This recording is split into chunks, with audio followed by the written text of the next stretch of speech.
Good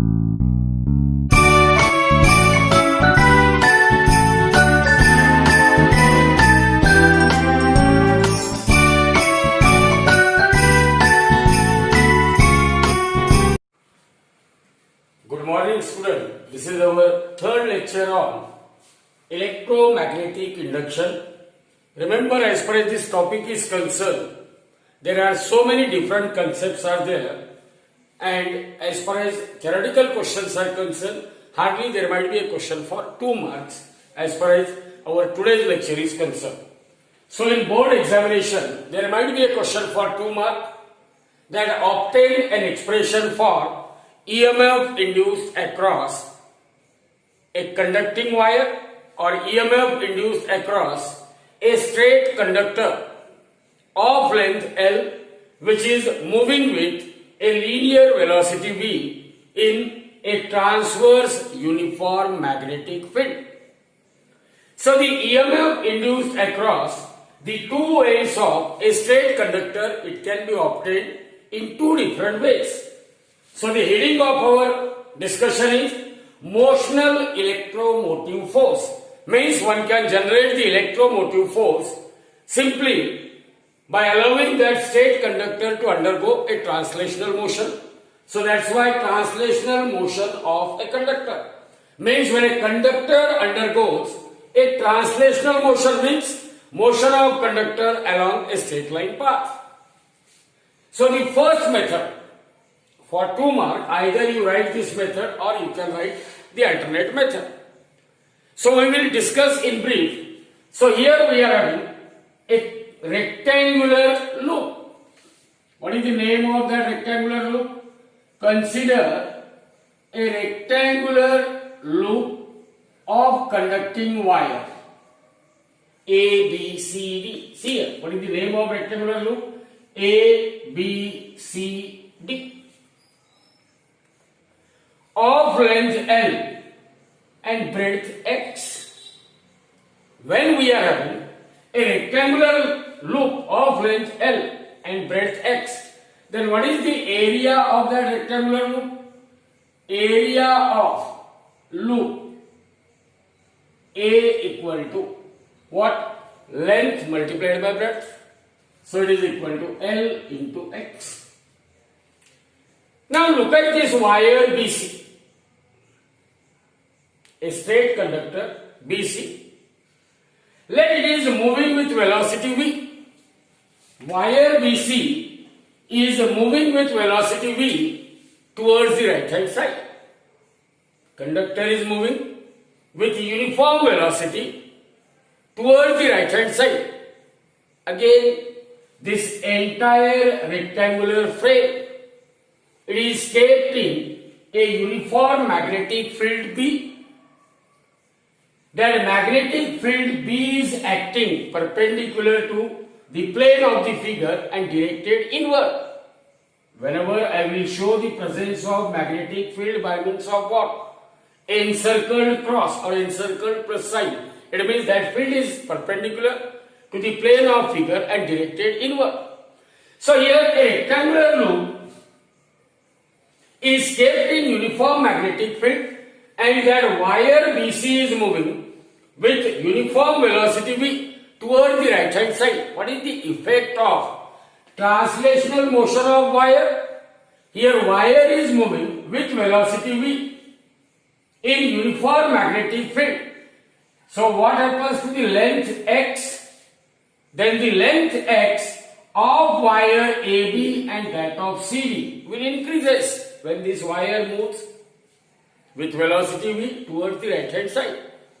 So increase in the value of x, it means whenever x increases, it means area of loop will increase.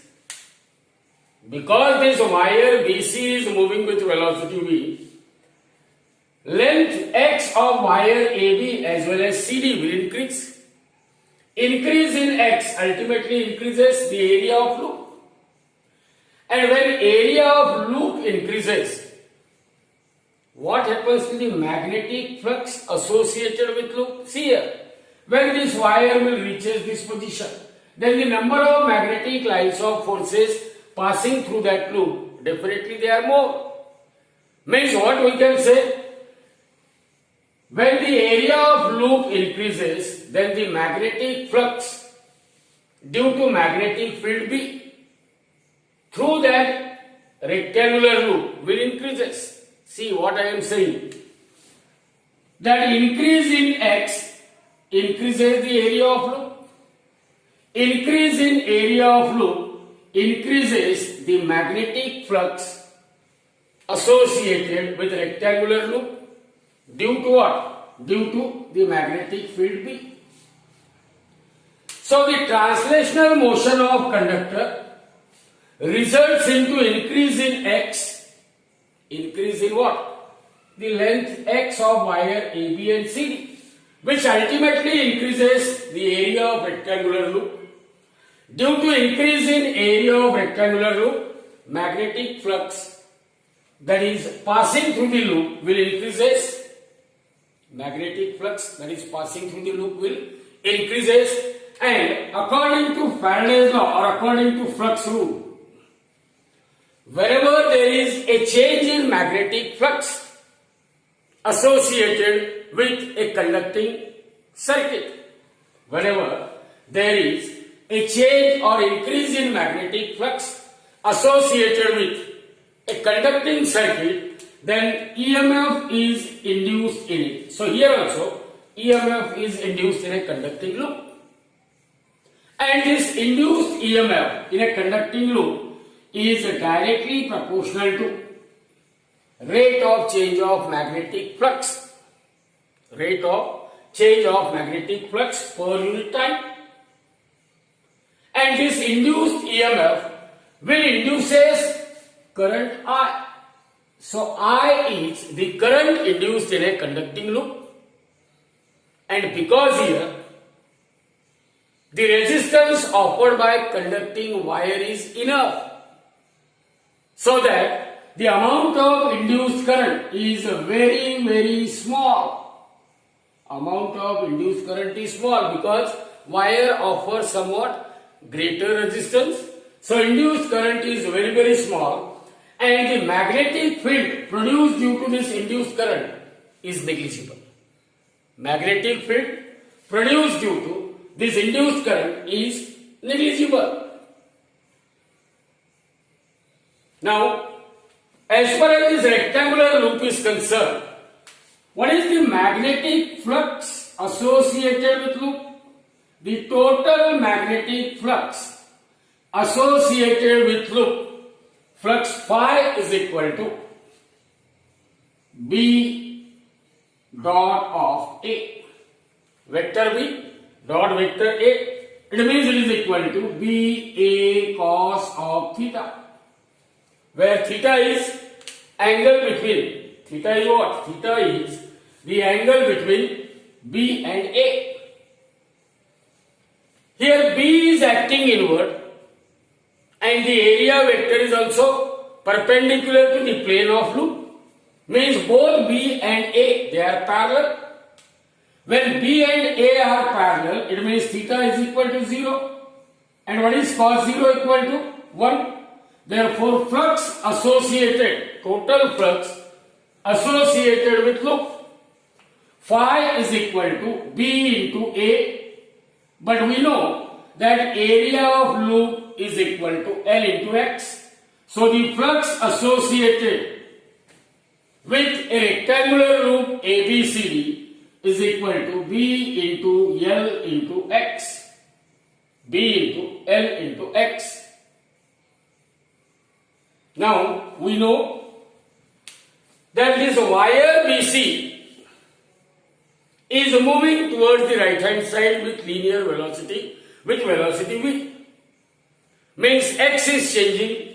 As X is changing means flux is changing, and when flux is changing with respect to time, EMF is induced in a conducting loop. And according to Flux Rule, EMF induced in a conducting loop, magnitude of EMF induced in a conducting loop is E equal to d phi by dt. That is equal to d dt of Now that flux is BL into X.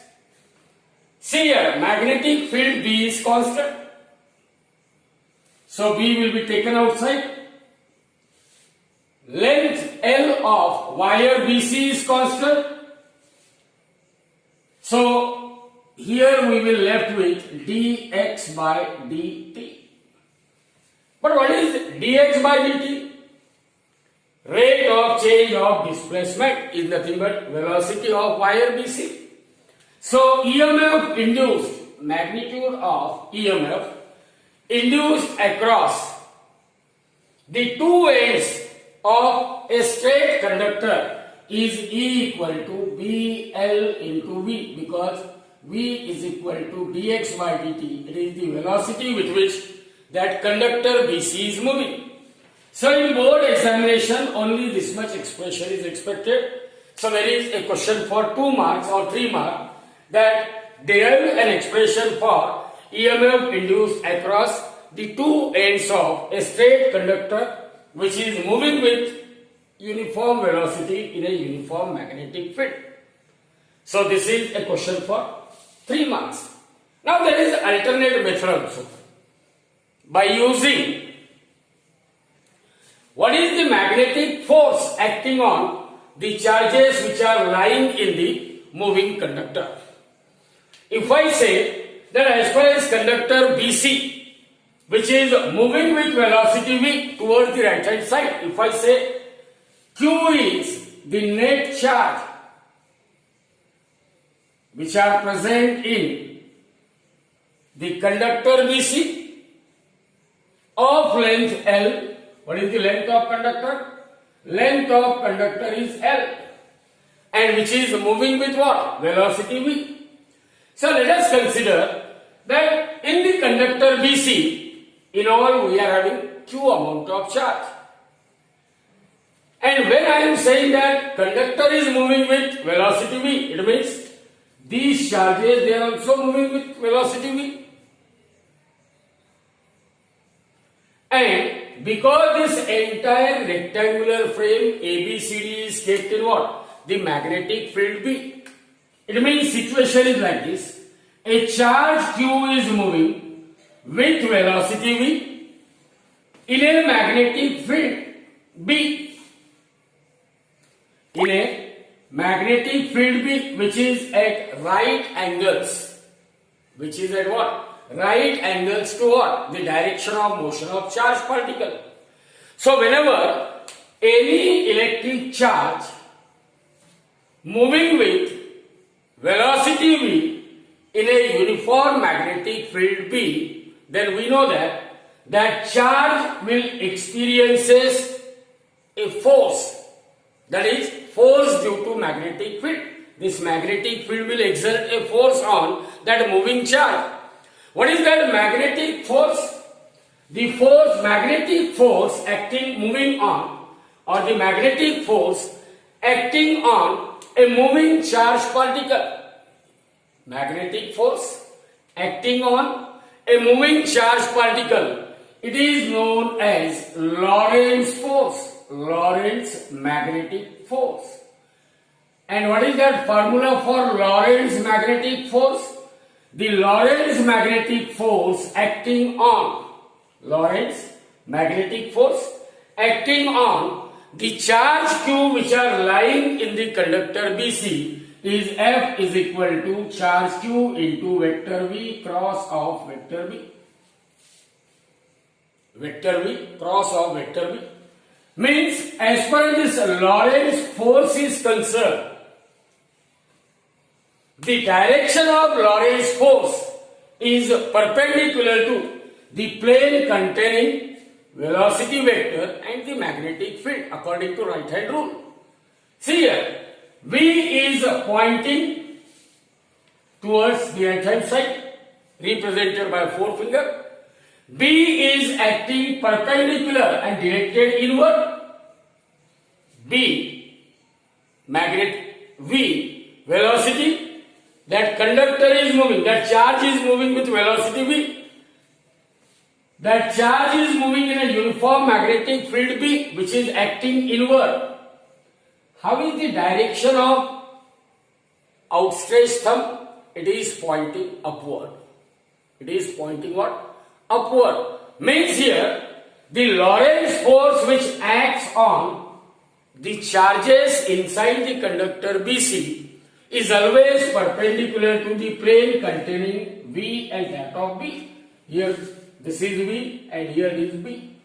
Angle between V and B is 90 degree.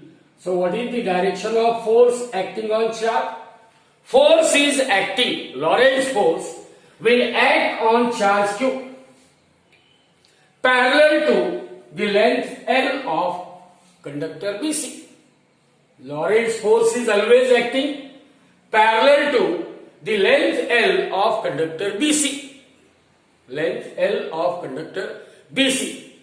See here, as far as wire BC of length L is concerned, here the velocity of conductor is constant, magnetic field B is constant, therefore the Lorentz force or magnetic force acting on a charged particle is constant and that is equal to QVB sine of theta. QVB sine of theta. Means as far as conductor BC of rectangular loop is concerned, force, Lorentz force acting on charges which are lying in the conductor BC, it is constant and it is given by F is equal to Q into VB sine of theta, because both V and B they are constant for the conductor BC. But as far as the stationary part, what is the stationary part of that conducting loop? CDAB. This is a stationary part, CDAB of loop. And this is stationary part means what is the velocity of this part? 0. And when V is equal to 0, naturally the Lorentz force acting is equal to 0. Lorentz force acting is equal to what? 0. Now see here, suppose the charge Q is moving. In order to move a charge Q through a distance L, in order to move charge Q through a distance L along the length of wire BC, to move anything, work must be done. Who will do the work? Force will do the work. So in order to move the charge through a distance L in a wire BC, this Lorentz force will do some work on that charge. And we know work done is equal to force into displacement. What is the force here?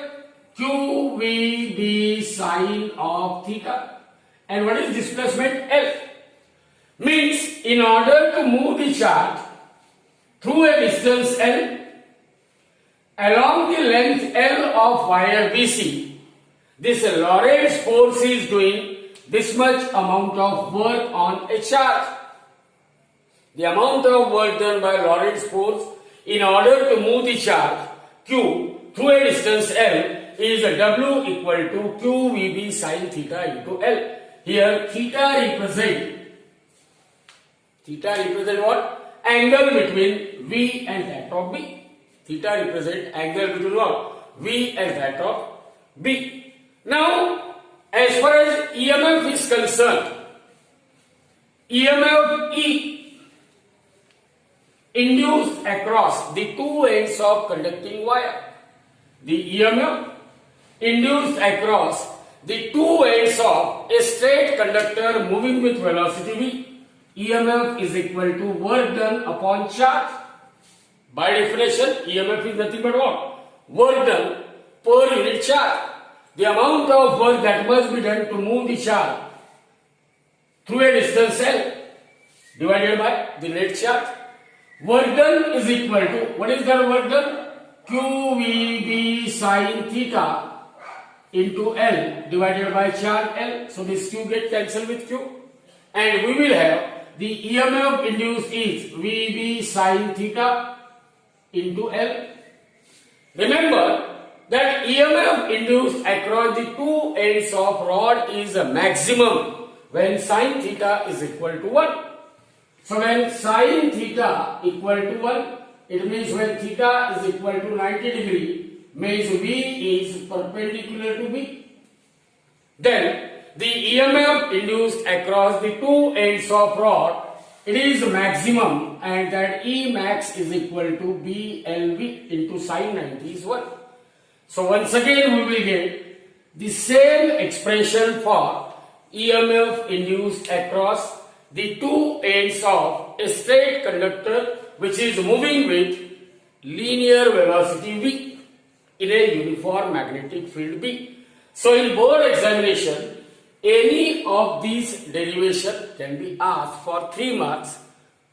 So if there is a question, derive the expression for EMF induced across the ends of a straight conductor which is moving with linear velocity in uniform magnetic field, then by using flux rule, you can find the derivation mod of E equal to BLV, or the same thing can be obtained by using the basic rule, that is, what is the force acting on a charge which are lying in a moving conductor? That force is Lorentz force. So by using the concept of Lorentz force also, you can derive the EMF induced across the two ends of a straight conductor which is moving with a uniform velocity.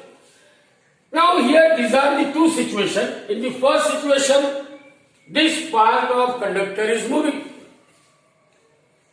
Flux associated with that conducting loop is changing, EMF is induced. Here magnetic field is constant.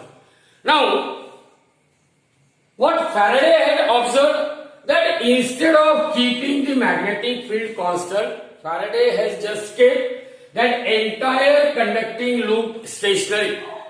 If we are having a type of situation where that conducting loop is stationary, here part of loop is moving, but we may have a situation where conducting loop is stationary, but that stationary loop is kept in what? Changing magnetic field. Stationary loop, when it is kept in what? Changing magnetic field, then the force acting on the charged particle inside the stationary loop, that force is a Lorentz force, and it is F is equal to Q in bracket E plus V cross of B. E plus V cross of B. And because in this case that loop is stationary, means velocity V is 0.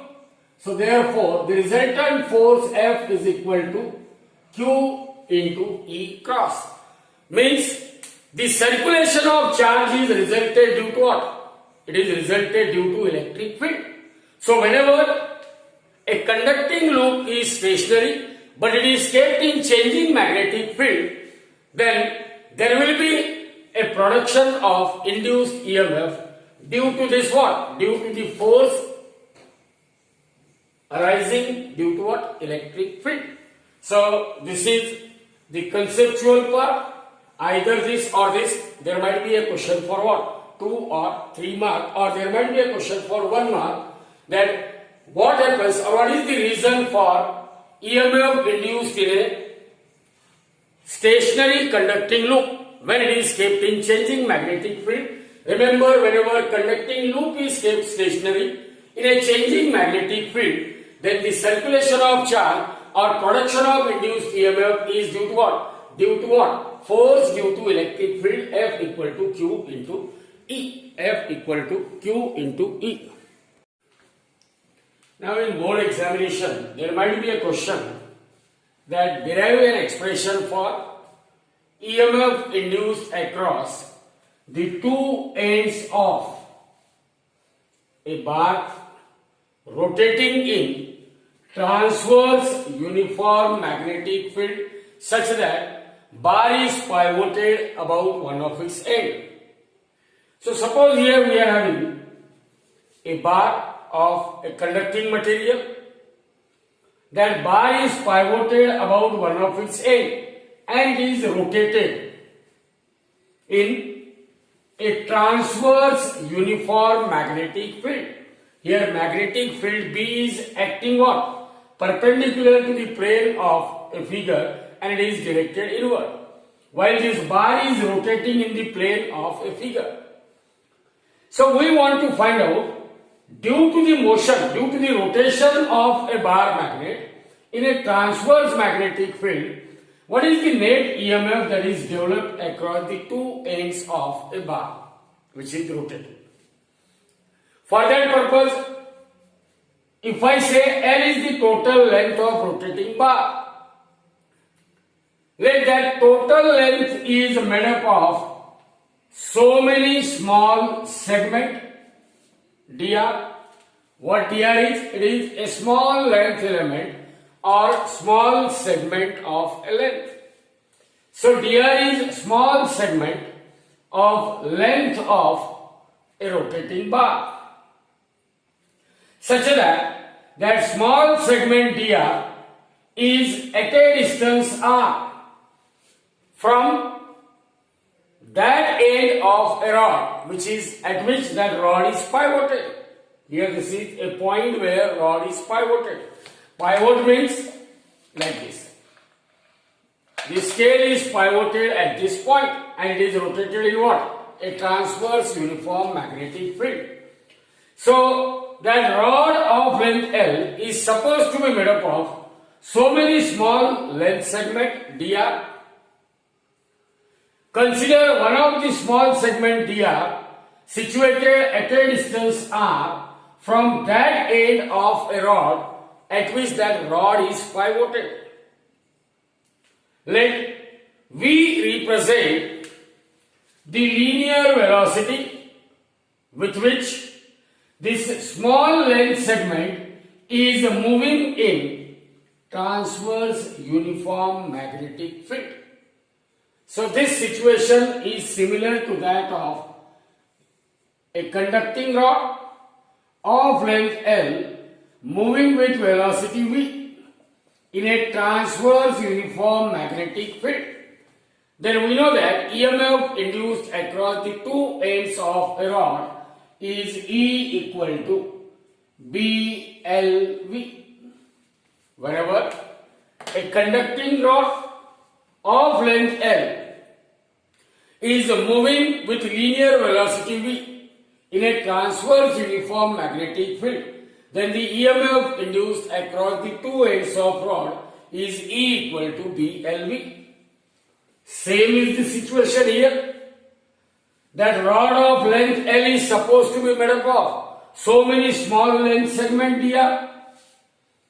One of the small segment dr which is at a distance r from that end at which rod is pivoted, it is moving with a linear velocity v in a transverse uniform magnetic field.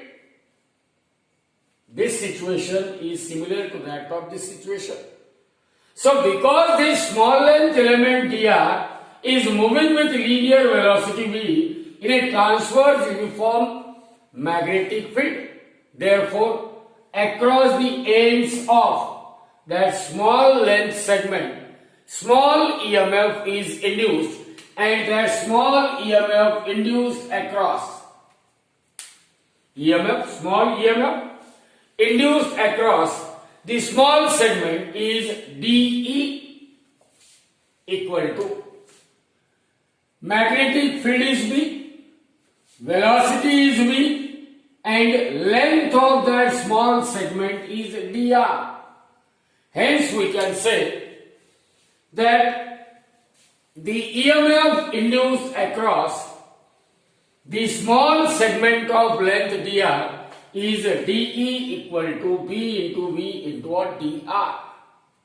See here, the total length L of a rotating bar, it is made up of so many such small length segment dr, and across each small length segment dr, a small EMF dE is induced.